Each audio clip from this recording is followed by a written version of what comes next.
Okay, we're going to totally switch gears here, and we have on the phone with us, joining us this morning, is Rachel Rainbolt, and she's a mom who in April was told that she couldn't breastfeed her young child while she was at her older son's school presentation.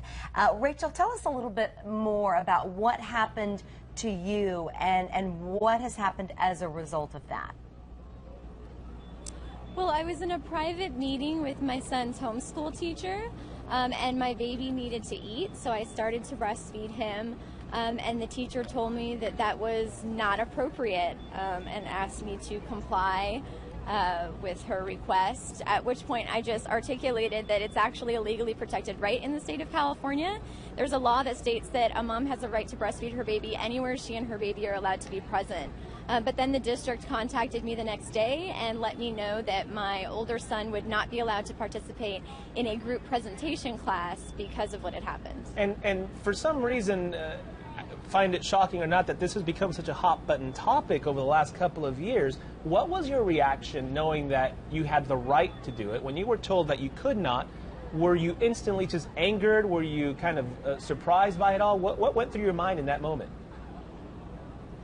Well, thankfully, I'm a pretty informed, confident mom, so I knew what the law was, I knew what my rights were, and so I was able to stay really calm in the situation and articulate what the law was and know that I was within my rights. However, that doesn't mean that I didn't feel all those feelings of kind of shock and kind of panicked almost inside and ashamed and scared really for my older son who, you know, was sitting right there, and I didn't want him to feel penalized or uncomfortable for what was going on. Explain what's happening behind you, because this is today, what we're doing today is this is a nursing in, right? Instead of a sit-in, it's a nursing in at Poway Unified. Explain what's happening behind you. Yes, it's a nurse-in. So a lot of moms are gathering here to really bring awareness to this issue. What we want is for the district to create a policy that is in line with the law. So we want them to create a policy that says that moms are allowed to breastfeed on their campus in accordance with California law. They weren't really taking us seriously. So we thought that getting a bunch of moms together for the sake of, you know, hopefully they'll listen to what we have to say with strength in numbers. Rachel, real quickly, what son was your school attending, and how has it been since then? Because this happened in April. We've had a number of months go by, and I would imagine it's pretty awkward at this point.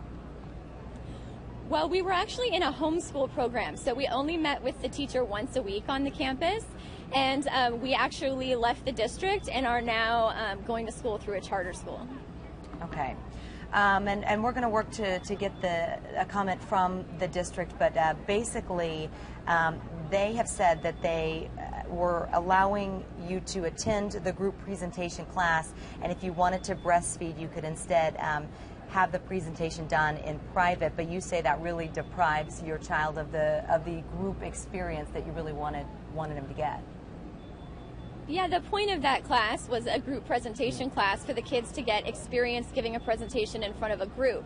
So saying that my son would have to give his presentation in private is not equal, it's discrimination. If they would allow a bottle feeding mom to be in that presentation class and not a breastfeeding mom, that's where the discrimination lies.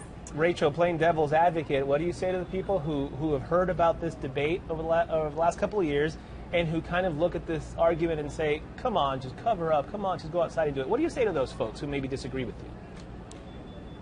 Well, first of all, it's up to each mom and baby how they're comfortable breastfeeding, and not every baby will eat while covered up.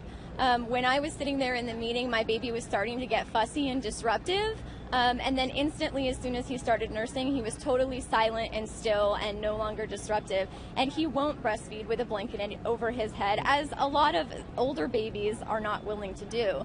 So if the goal is to have an undisturbed, quiet, calm environment where we can focus on the schoolwork, then that was the way to go. All right, Rachel Rainbolt, thank you so much for joining us this morning from Poway. We really appreciate it. Thank you.